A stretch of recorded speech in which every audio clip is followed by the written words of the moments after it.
غیر مسلم کا کسی مدرسے وغیرہ کے اندر کسی چیز کو دان کرنا یہ کیسا ہے؟ جواب: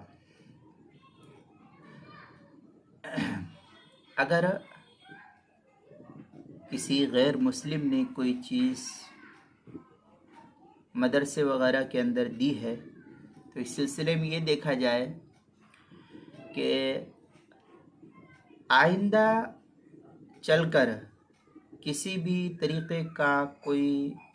فتنے کا اندیشہ نہ ہو اور کسی بھی طریقے سے اس دی ہوئی چیز پر زور زبردستی غیر مسلم یا اس کی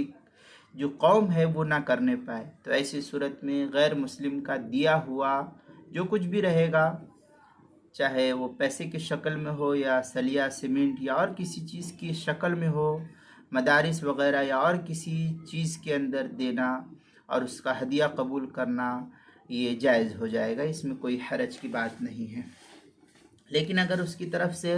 مسلمانوں کے تئیں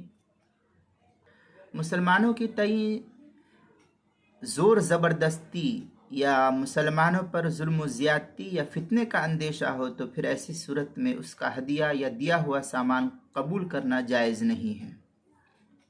اس مسئلے کو مستفاد کیا ہے امداد الفتاویٰ کی دوسری جلد صفحہ 688،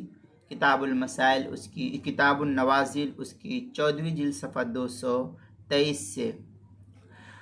اور بڑی تفصیل کے ساتھ فتاوی شام میں عبارت نقل کی گئی ہے: اعلم ان وصایا الذمی ثلاثۃ اقسام، الاول جائز بالاتفاق وهو ما اذا اوصى بما هو قربۃ عندنا وعنده۔ اس کے تحت بڑی تفصیل ہے، میں پوری عبارت نہیں پڑھتا، پوری عبارت کا حوالہ جو ہے نقل کر دیتا ہوں۔ یہ فتاوی شامی کتاب الوصایا فصل فی وصایا الذمی وغیرہ، جلد نمبر 6 صفحہ نمبر 696، جو کراچی کا چھپا ہوا نسخہ پرانا ہے اس کے اندر۔